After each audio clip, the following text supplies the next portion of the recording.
കൊട്ടാരക്കരയിൽ നിന്നും പട്ടാഴി റോഡിലേക്ക് കടക്കുകയാണ്.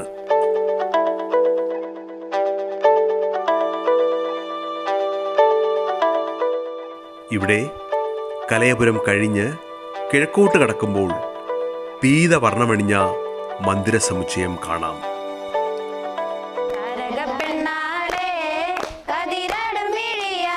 താരകപ്പെണ്ണാളെ കതിരാളും മിഴിയാളെ എന്ന നാടൻ പാട്ട് മുഴങ്ങുകയാണ്. പാട്ട് ശ്രദ്ധിച്ചും അതിന് മനസ്സ് കൊടുക്കാതെയും ഈ ആശ്രയഭവനിലെ അന്തേവാസികൾ സ്വാതന്ത്ര്യത്തിൻ്റെയും സന്തോഷത്തിൻ്റെയും വിശാലമായ മുറ്റത്ത് നടന്നു നീങ്ങുന്നു.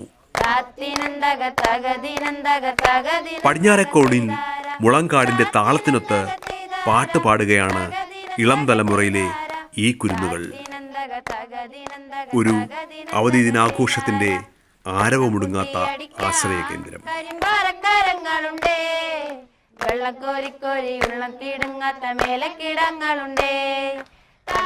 ഈ കൂട്ടത്തിൽ നാം ശ്രദ്ധിച്ചാൽ നാം അകറ്റി നിർത്തിയ, നമ്മളിൽ നിന്നും അകന്ന, ഒരുപക്ഷെ കാലത്തിന്റെ കൈത്തറ്റ് പോലെ ഇടറി വീണ പലരെയും കാണാൻ കഴിയും.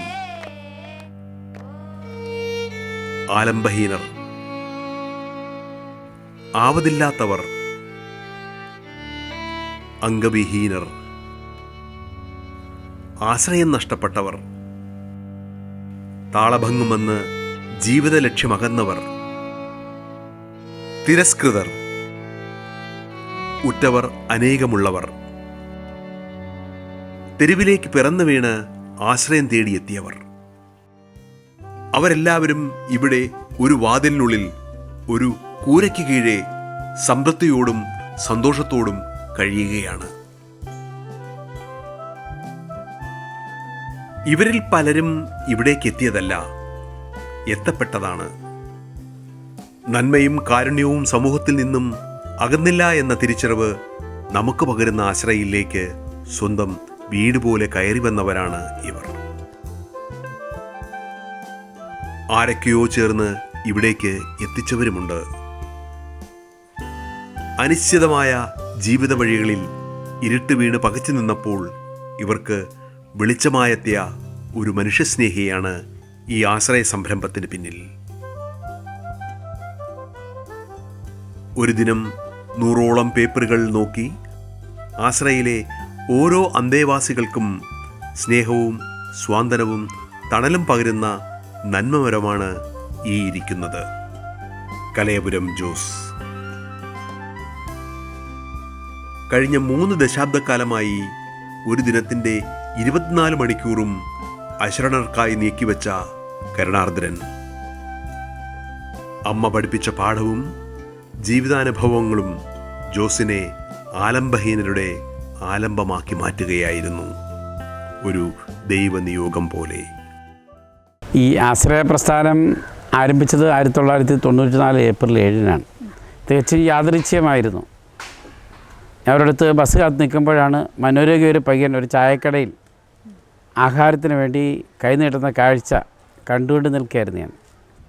ആ പയ്യന് കടയുടമ ഒന്നും കൊടുത്തില്ലെന്ന് മാത്രമല്ല, ആ പയ്യനെ ഓടിക്കുന്നതിനായിട്ട് തിളച്ച വെള്ളം മുക്കി ആ പയ്യൻ്റെ ശരീരത്തേക്കൊഴിച്ച് പൊള്ളലേൽപ്പിക്കുകയും ചെയ്തു. ആ പൊള്ളലേറ്റ യുവാവിനെ ശുശ്രൂഷിച്ചുകൊണ്ട് ദൈവവുമായിട്ട് എടുത്തൊരു ഉടമ്പടിയാണ് ഈ ആശ്രയ. ഈ സ്ഥാപനത്തിൻ്റെ ആദ്യകാല പ്രവർത്തനങ്ങളെക്കുറിച്ചൊന്ന് വിശദീകരിക്കുമോ? ഒരാളിൽ നിന്നാണ് ആശ്രയം തുടങ്ങിയത്. ഞാൻ സൂചിപ്പിച്ചുവല്ലോ, തിളച്ച വെള്ളം ശരീരത്തിൽ വീണ് പൊള്ളലേറ്റ ഒരു യുവാവിനെ ശുശ്രൂഷിച്ചു തുടങ്ങിയ ഈ സ്ഥാപനം അന്ന് ഞങ്ങൾക്ക് കൊണ്ട് പാർപ്പിക്കാൻ ഇടമുണ്ടായിരുന്നില്ല. കൊട്ടാരക്കരയിൽ ലോട്ടസ് ലോഡ്ജ് എന്ന പേരിൽ ഉണ്ടായിരുന്ന ആ ലോഡ്ജിൻ്റെ ഒരു മുറിയെടുത്ത് ആ പയ്യനെ അവിടെ പ്രവേശിപ്പിക്കുകയാണ് ചെയ്തത്. പിന്നീട് എൻ്റെ യാത്രയിലൊക്കെ ഇങ്ങനെയുള്ള ആളുകളെ ആരെ കണ്ടാലും, അനാഥരെയും വിശക്കുന്നവരെയും മുടിയും ജടയും വളർത്തി കീറിപ്പറഞ്ഞ തുണിയായിട്ടൊക്കെ നടക്കുന്ന തിരസ്കൃതരായ ആരെ കണ്ടാലും അവരെയൊക്കെ ഞാൻ ചേർത്ത് കൊണ്ടുവന്ന് ആ ലോഡ്ജിലാക്കുകയായിരുന്നു. അങ്ങനെ ഒരു 3-4 മുറികൾ ഞാൻ വാടകയ്ക്കെടുത്തു. അപ്പോഴേക്കും ലോഡ്ജിൻ്റെ ഉടമ ഇടപെടുകയുണ്ടായി. അദ്ദേഹം പറഞ്ഞു, ഇങ്ങനെയുള്ള ആളുകളെ കൊണ്ടിട്ടാൽ ഞങ്ങളുടെ ലോഡ്ജിൽ മാന്യന്മാരായിട്ട് ആരും ഇനി വരില്ല, അതുകൊണ്ട് കഴിവതും വേഗം ഈ ആളുകളെ ഇവിടുന്ന് ഒഴിപ്പിക്കണം എന്ന് എന്നോട് ആവശ്യപ്പെടുകയല്ല, ആജ്ഞാപിക്കുകയായിരുന്നു. പിന്നീട് എനിക്ക് യാതൊരു പോംവഴി ഉണ്ടായിരുന്നില്ല. എൻ്റെ പിതാവിൻ്റെ അടുത്ത് വന്ന് ഞാൻ ഈ കാര്യങ്ങളെല്ലാം വിശദീകരിച്ചു. അങ്ങനെ എനിക്കായിട്ട് നീക്കിവെച്ച വീടും ഭൂമിയൊക്കെ ഈ അനാഥാലയത്തിന് വേണ്ടി എഴുതി വാങ്ങിക്കൊണ്ട് ഞാൻ ജനിച്ച വീട്ടിൽ തന്നെയാണ് പിന്നെ അവരെ കൊണ്ടുവന്ന് മാറ്റിപ്പാർപ്പിച്ചത്. ബഹുജനങ്ങളുടെ പങ്കാളിത്തത്തിലാണ് ഈ സ്ഥാപനം നിലനിൽക്കുന്നത്. പിന്നെ ഞാനിത് ചെയ്തത് ഒരു വ്യക്തിധിഷ്ഠിതമോ ഒരു കുടുംബാധിഷ്ഠിതമോ ആയിട്ടല്ല. സമൂഹത്തിലെ കൊള്ളാവുന്ന നല്ല ആളുകളെ ചേർത്ത് ഒരു ചാരിറ്റബിൾ സൊസൈറ്റി രജിസ്റ്റർ ചെയ്ത് ആ സൊസൈറ്റിയുടെ മേൽവിലാസത്തിലാണ് ഈ സ്ഥാപനം തുടങ്ങിയത്. അങ്ങനെ തികച്ചും ജനാധിപത്യപരമായി സുതാര്യമായി മതേതര സ്വഭാവത്തോടുകൂടിയാണ് ആശ്രയ തുടങ്ങിയത്. ഇപ്പോഴും അതേപോലെ തന്നെ അത് നിലനിൽക്കുകയും മുന്നോട്ട് പോവുകയും ചെയ്യുന്നു. എൻ്റെ പിതാവ് താൻ വെച്ച വീടും വസ്തുവൊക്കെ ഈ അനാഥാലയത്തിന് ദാനമായിട്ട് എഴുതിത്തരികയും ഒപ്പം എൻ്റെ ഈ പ്രവർത്തനങ്ങളിൽ 100% സഹകരിക്കുകയും ചെയ്തു. എൻ്റെ ജീവിത പങ്കാളി ശ്രീമതി മിനി ജോസും എന്നോട് ചേർന്ന് നിന്ന് ഈ പ്രവർത്തനങ്ങൾ നടത്തിക്കൊണ്ട് പോകുന്നതിന് 100% എന്നോടൊപ്പമുണ്ട്. എൻ്റെ മക്കളും മരുമക്കളും ഒക്കെ ഇതിന് പിന്തുണയായിട്ട് എന്നോടൊപ്പം എപ്പോഴും സദാ കൂടെയുണ്ട്. ജോസിൻ്റെ ദിനചര്യകളിലൊന്നാണ് പ്രതിദിനം ഇവരുടെ സുഖാന്വേഷണം എന്നത്. ഇവർക്കിവിടെ ആഹാരവും വസ്ത്രവും കിടക്കാനിടവും ഔഷധങ്ങളും ആഹ്ലാദവും ഒക്കെ ഉണ്ടെങ്കിലും ജോസിൻ്റെ ഈ സ്നേഹസ്വാന്തനം പകരുന്ന ഊർജം പറഞ്ഞറിയിക്കാൻ കഴിയില്ല.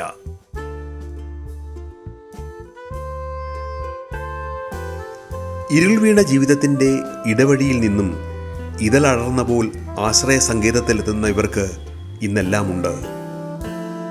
തങ്ങളുടെ ഭാഷയിൽ സംവദിക്കുവാനും സഹായിക്കുവാനും സ്നേഹിതർ,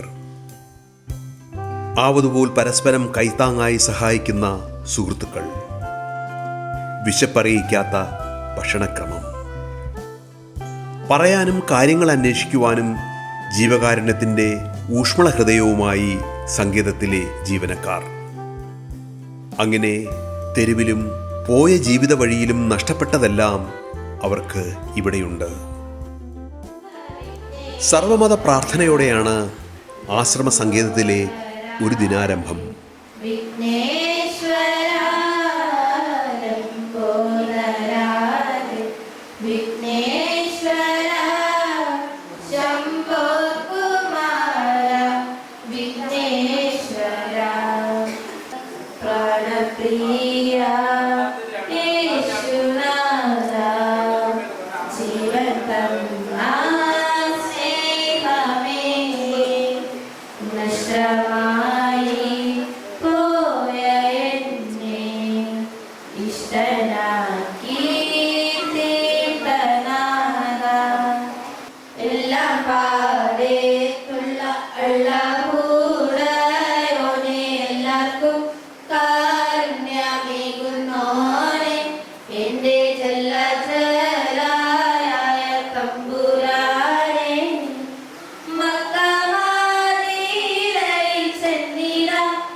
ആവതുള്ളവരെല്ലാം ഈ പ്രാർത്ഥനയിൽ പങ്കുചേരുന്നു. പിന്നീട് യോഗ. മനസ്സിനെയും ശരീരത്തെയും ഉത്തേജിപ്പിക്കുവാൻ കഴിയുന്ന പോലെ ആസനങ്ങൾ.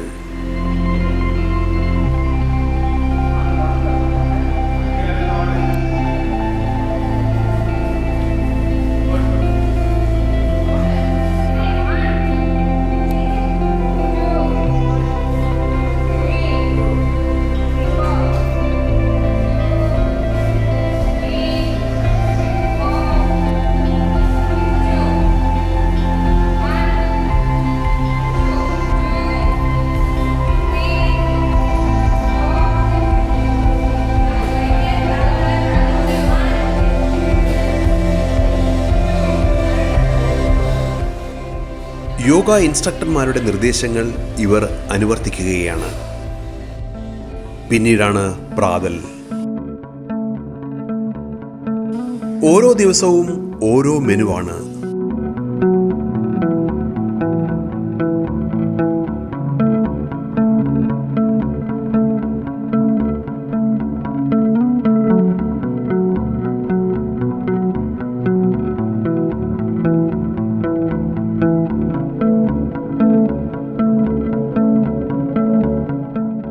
ആവശ്യാനുസരണം അച്ചടക്കത്തോടെ ഭക്ഷണം. അത് കഴിഞ്ഞ് വിശ്രമിക്കേണ്ടവർ വിശ്രമയിടങ്ങളിലേക്ക്. എന്നാൽ ആരോഗ്യമുള്ളവർ ചെറു ചെറു ജോലികളിലേക്കാണ് നീങ്ങുന്നത്. ഇവിടത്തെ മേൽനോട്ടക്കാർ അതനുസരിച്ച് ജോലികൾ ഇവർക്ക് വീതിച്ചു നൽകിയിട്ടുണ്ട്.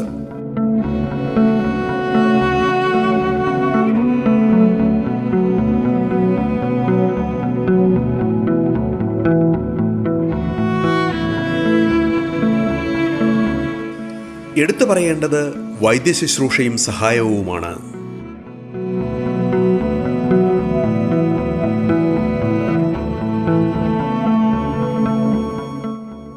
കിടപ്പ് രോഗികൾക്കും ചലന വൈകല്യമുള്ളവർക്കും ആഴ്ചതോറും പരിശോധനയുണ്ട്. മികച്ച ഡോക്ടർമാരും നഴ്സുമാരും ഇതിനായി പ്രതിബദ്ധതയോടെ ഇവരുടെ ഇടയിലേക്കെത്തുന്നു. ആശങ്കകൾ ചോദിച്ചറിയുന്നു. കൂടുതൽ പരിശോധനകൾ വേണ്ടവർക്ക് അങ്ങനെ. പിന്നെ ചികിത്സയും ഔഷധങ്ങളും.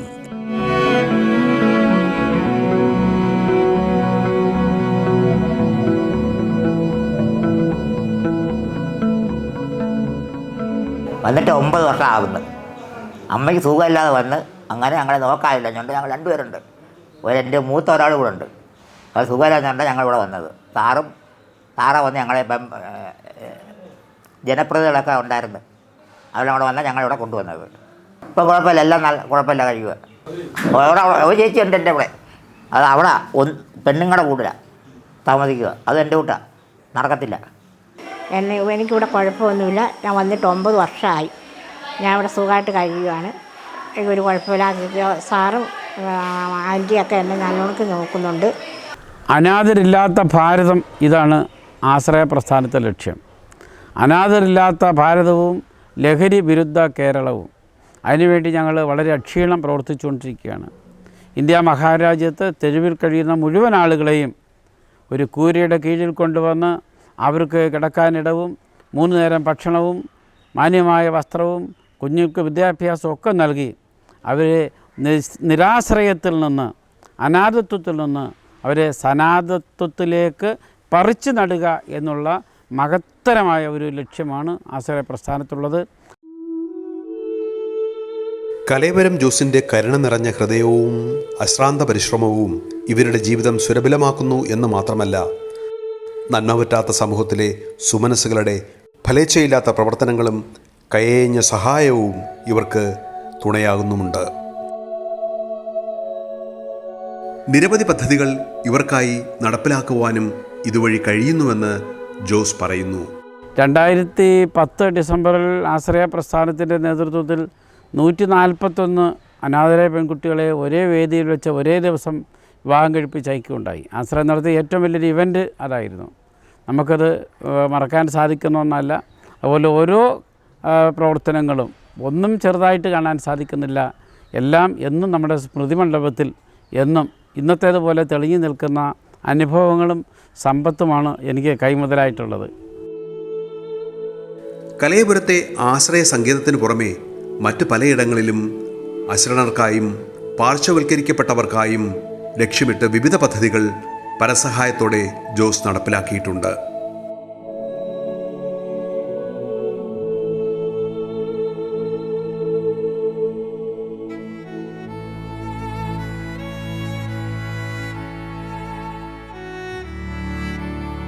ആശ്രയ ശിശുഭവനും ആശ്രയ സ്നേഹഗ്രാമവും ആശ്രയ സ്നേഹാലയവുമെല്ലാം അതിൻ്റെ ഭാഗമാണ്.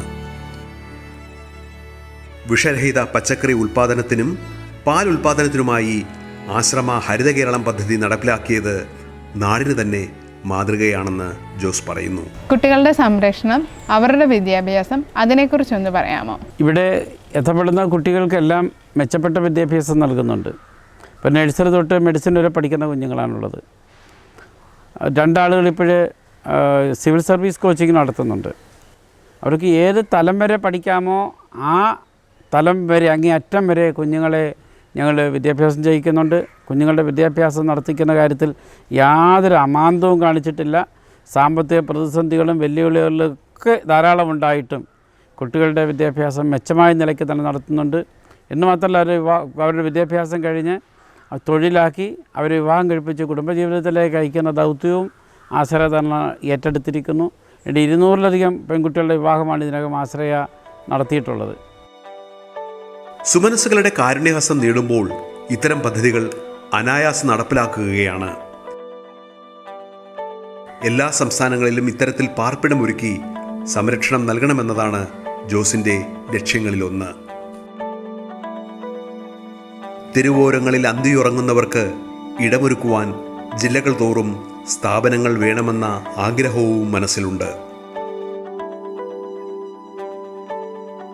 ശുചിത്വത്തിന് ഏറെ പ്രാധാന്യം കൽപ്പിക്കുകയാണ് ഇവിടെ. അച്ചടക്കം മാത്രമല്ല, പരിസര സംരക്ഷണവും ശുചിത്വവും സുപ്രധാന ഘടകമാണെന്ന് ഇവിടെ എത്തുന്നവർക്കെല്ലാം മനസ്സിലാകും. അതിനായി ബോധവൽക്കരണവും പ്രചാരണവും നാടുനീളെ നടത്തുവാനും ലക്ഷ്യമിടുന്നു. അങ്ങനെ നിരവധി പദ്ധതികൾ മനസ്സിലെ ആശയമായി ഉരുത്തിരിയുമ്പോൾ അതിന് ഒരു കൈ സഹായവുമായി പലരും മുന്നോട്ട് വരികയാണെന്ന് ജോസ് പറയുന്നു. ഇവിടെ എത്തി അന്തേവാസികളെ കണ്ട് കാര്യങ്ങൾ മനസ്സിലാക്കുന്നവർ തങ്ങളുടെ ജീവിത സത്യങ്ങളെക്കുറിച്ച് തിരിച്ചറിയുകയും സഹായഹസ്തം നീട്ടുകയും ചെയ്യുന്നത് സാധാരണമാണ്. ഇവിടെ എത്തിയവരെ കണ്ട് മനസ്സു നിറഞ്ഞ സാമൂഹ്യ സ്നേഹിയാണ് TCS പ്രസാദ് എന്ന മലയാളപ്പുഴക്കാരൻ. തിരക്കിട്ട ജീവിതത്തിൻ്റെ ഇടവേളകളിൽ ഇവിടെ എത്തുന്ന പ്രസാദ് ജോസിൻ്റെ പദ്ധതികളിലും അകവഴിഞ്ഞ കാരുണ്യത്തിലും ആകൃഷ്ടനുമാണ്. ഹൈദരാബാദിൽ വ്യവസായ നിർമ്മാണ പ്രവർത്തനങ്ങൾ നടത്തുന്ന പ്രസാദ് ഒരിക്കൽ വീട്ടിൽ മടങ്ങിയെത്തിയപ്പോൾ ഇവർക്ക് വേണ്ടി എന്ത് നൽകണമെന്ന ആലോചനയിലായിരുന്നു. ജീവിത സമ്പാദ്യം മുഴുവനായി നീക്കിവെച്ചാലും അത് അധികമാവില്ലെന്ന് കരുതിയ പ്രസാദ് വടശ്ശേരിക്കരയിലെ തൻ്റെ 3 ഏക്കർ സ്ഥലം ആശ്രയ ഗ്രാമത്തിനായി എഴുതി കൊടുത്തിരിക്കുകയാണ്.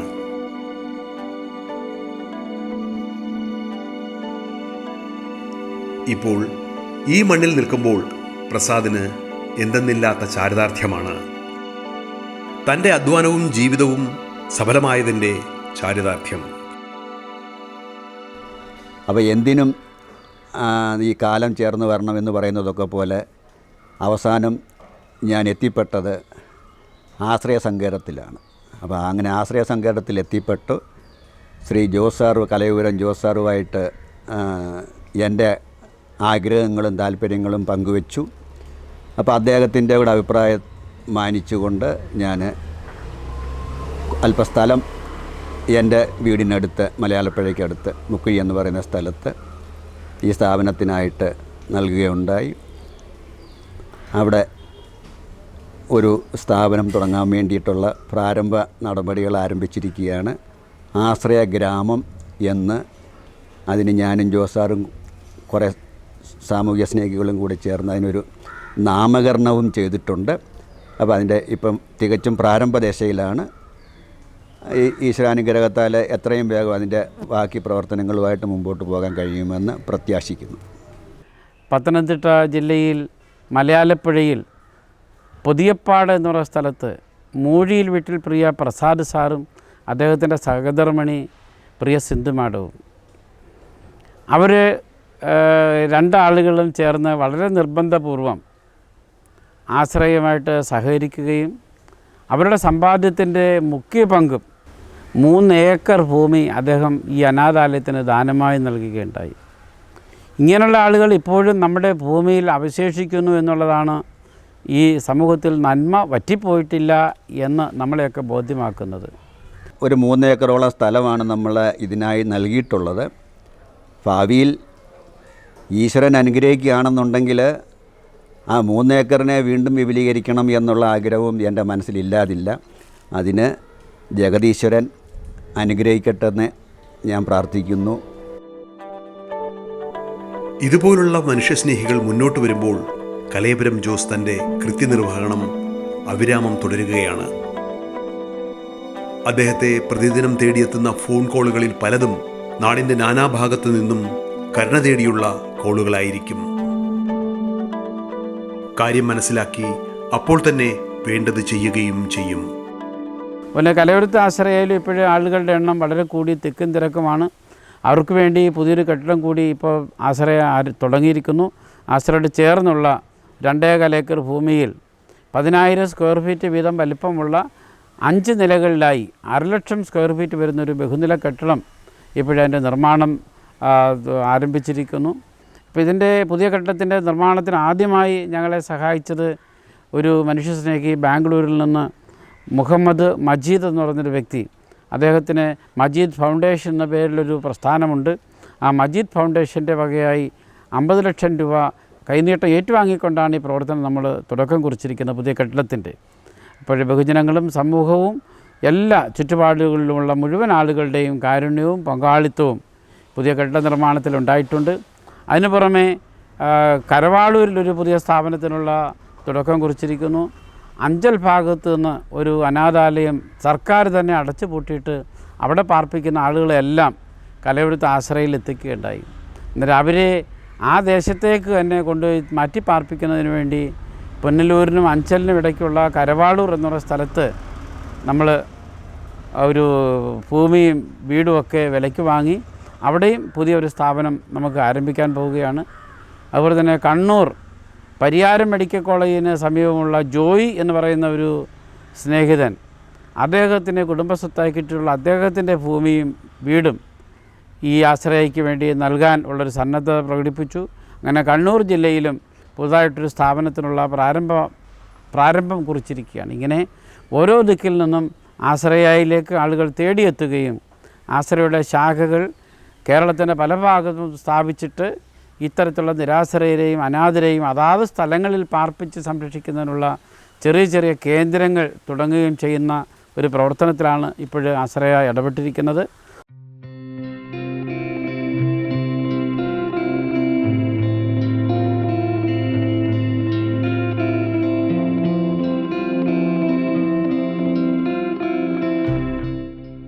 നമ്മൾ നിൽക്കുമ്പോൾ എത്തിയ ഈ ആംബുലൻസിലും കണ്ടത് തെരുവിൻ്റെ ഓരങ്ങളിൽ താളഭംഗം വന്ന മനസ്സുമായി കഴിയുന്ന വയോധികന്റെ നിസ്സഹായാവസ്ഥയായിരുന്നു.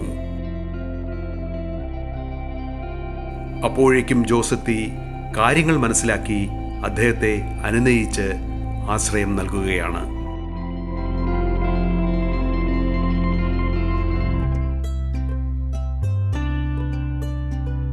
ഇദ്ദേഹം MC റോഡിൽ കൊളക്കട പൂറ്റൂർ കിഴക്ക് പ്രദേശത്തെ ഒരു വെയിറ്റിംഗ് ഷെഡിൽ അവശനായി തളർന്ന് കിടക്കുകയായിരുന്നു രാവിലെ. അപ്പോൾ അദ്ദേഹത്തെ ആ കിടക്കപ്പായിൽ നിന്നാണ് പൊക്കി എഴുന്നേൽപ്പിക്കുന്നത്. അദ്ദേഹം ധരിച്ചിരുന്ന എണ്ണിയപ്പോൾ ഉടുപ്പുകളുടെ എണ്ണം 25ആണ്. ഇനി അദ്ദേഹത്തിൻ്റെ കയ്യിൽ ഒരു ചാക്ക് തുണികൾ വേറെ ഉണ്ട്, അതും നല്ല വെയിറ്റുള്ള സാധനമാണ്. അപ്പോൾ ഇത്രയും സാധനങ്ങളും ഇത്രയും വസ്ത്രങ്ങളും ആവശ്യത്തിലധികം മുണ്ടും ഷർട്ടും എല്ലാം കൂടി ഒരു 100 കിലോയോളം ഭാരം വഹിച്ചുകൊണ്ടാണ് അദ്ദേഹത്തിൻ്റെ സഞ്ചാരം മുഴുവൻ. ആടയാഭരണങ്ങളൊക്കെ ധാരാളമുണ്ട്. അപ്പോൾ പറവൂർ സ്വദേശിയാണ്, സഞ്ജീവ് എന്നാണ് പേര് പറയുന്നത്. അവിവാഹിതനാണെന്ന് ചോദിച്ചതിൽ അറിയാനിടയായി. അപ്പോൾ എത്ര നാളായി വീട്ടിൽ നിന്ന് ഇറങ്ങിയിട്ട് എത്ര നാളായി? 10 മാസമായി വീട്ടിലിറങ്ങി. വീട്ടിൽ ആരൊക്കെയാണ് ഉള്ളത്? വീട്ടിൽ ആരുമില്ല. സ്വന്തമായി വീടുണ്ടോ? സ്വന്തമായി വീടില്ല. ഓക്കെ. എത്ര വരെ പഠിച്ചു സഞ്ജീവ്? SLC വരെ പഠിച്ചിട്ടുണ്ട്. എന്തൊക്കെ തൊഴിൽ വല്ലതും അറിയാമോ സഞ്ജീവിന്? തൊഴിലൊന്നും പഠിച്ചിട്ടില്ല ഇല്ലയോ? ശരി. ഓക്കെ, എന്നാ ഒരു കപ്പ് ചായ കുടിച്ചിട്ട് നമുക്ക് വർത്താനം പറയാം. എന്നാ ചായ കുടിച്ചോട്ടെ, ചൂടുണ്ട് കേട്ടോ. ഇങ്ങനെ ജീവിത വഴിയിൽ നിന്നും കാരുണ്യം തേടിയെത്തിയ അനേകരുണ്ടിവിടെ. 2000-ഓളം പേർ ഇന്ന് ഇവിടെ പാട്ടുപാടിയും ആഹ്ലാദം പങ്കിട്ടും സന്തോഷത്തോടെ കഴിയുന്നു.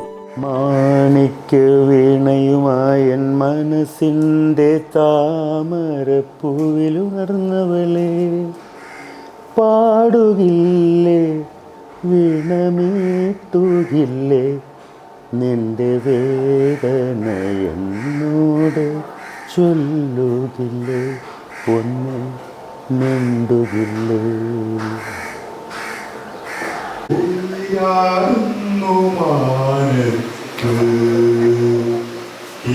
പാടുന്നു താരത്ത്, ഉയരാടുന്നു മാനത്ത്, പാടുന്നു താരത്ത്. ഒരു ജീവകാരുണ്യ പ്രവർത്തകൻ എന്ന നിലയിൽ അങ്ങേക്ക് നമ്മുടെ സമൂഹത്തിനോട് എന്താണ് പറയാനുള്ളത്? ഈ സമൂഹത്തോട് ആകമാനമായി പറയാനുണ്ടായിരുന്നത്, നമ്മൾ കൂട്ടുകുടുംബ വ്യവസ്ഥിതിയിൽ അനാഥത്വം ഉണ്ടായിരുന്നില്ല. അച്ഛനും അമ്മയും 6, 8, 10 മക്കളും മരുമക്കളും കൊച്ചുമക്കളും ഒക്കെ ഉണ്ടായിരുന്ന വലിയ കുടുംബങ്ങൾ ഇന്ന് ഓർമ്മകളാണ്. ഇന്നെല്ലാം അച്ഛൻ, അമ്മ, മക്കൾ അടങ്ങുന്ന ചെറിയ ന്യൂക്ലിയർ ഫാമിലി ആയത് നമ്മുടെ ഒരു ശാപം എന്ന് വേണം വിശേഷിപ്പിക്കുവാൻ. വൃദ്ധമാതാപിതാക്കളെ സംരക്ഷിക്കുവാൻ പുത്തൻ തലമുറ തയ്യാറാകുന്നില്ല. അപ്പോൾ നമുക്ക് ജന്മം നൽകി നമ്മളാക്കി മാറ്റിയ നമ്മുടെ അച്ഛനെയും അമ്മയെയും അനാഥത്വത്തിലേക്ക് ഒരു കാരണവശാലും വലിച്ചെറിയരുത്. അവരെ പൊന്നുപോലെ നമ്മുടെ കൈവെള്ളയിൽ അവരെ മരണം വരെ കാത്തു പരിപാലിച്ച് അവരുടെ കണ്ണ് നനയാതെ അവരെ സംരക്ഷിക്കണം. നിയമത്തിൻ്റെ പിൻബലമല്ല അതിൻ്റെ ആവശ്യം. നിയമത്തിൻ്റെ പിൻബലം കൂടാതെ തന്നെ മനുഷ്യത്വത്തിൽ അധിഷ്ഠിതമായി അവരെ സ്നേഹിക്കാനും കരുതുവാനുള്ളൊരു വിശാല മനസ്സ് കേരളത്തിലും ഭാരതത്തിലുമുള്ള ലോകമെമ്പാടുമുള്ള പുത്തൻ തലമുറയ്ക്കുണ്ടാകട്ടെ എന്ന പ്രാർത്ഥന മാത്രമാണ് ഞങ്ങൾക്ക് ഈ സമൂഹത്തോട് അറിയിക്കാനുള്ളത്. കലയപുരം ജോസിൻ്റെ കർത്തവ്യം ഇനിയും തീർന്നിട്ടില്ല. ജോസ് കൈപിടിച്ചുയർത്തി ജീവിതത്തിൻ്റെ മുഖ്യധാരയിലേക്ക് കടന്നവർ ഈ 3 ദശകത്തിനുള്ളിൽ നിരവധി പേരുണ്ട്.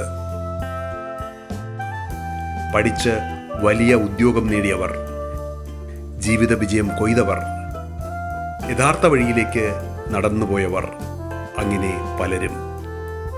പക്ഷേ നമ്മുടെ ചുറ്റുപാടുകളിൽ ഇനിയും ആശ്രയം തേടിയുള്ള വിളികൾ ഉയരുകയാണ്. അതുകൊണ്ട് തന്നെ ജോസിന് വിശ്രമവും അകലെയാണ്. കർമ്മനിരതനായി, കാരുണ്യഹസ്തവുമായി, നന്മ നിറഞ്ഞ മനസ്സുമായി ജോസ് ഇനിയും മുന്നോട്ടു പോകുകയാണ്. അനാഥത്വം ഇല്ലാത്ത ഒരു നാളേക്ക് വേണ്ടി.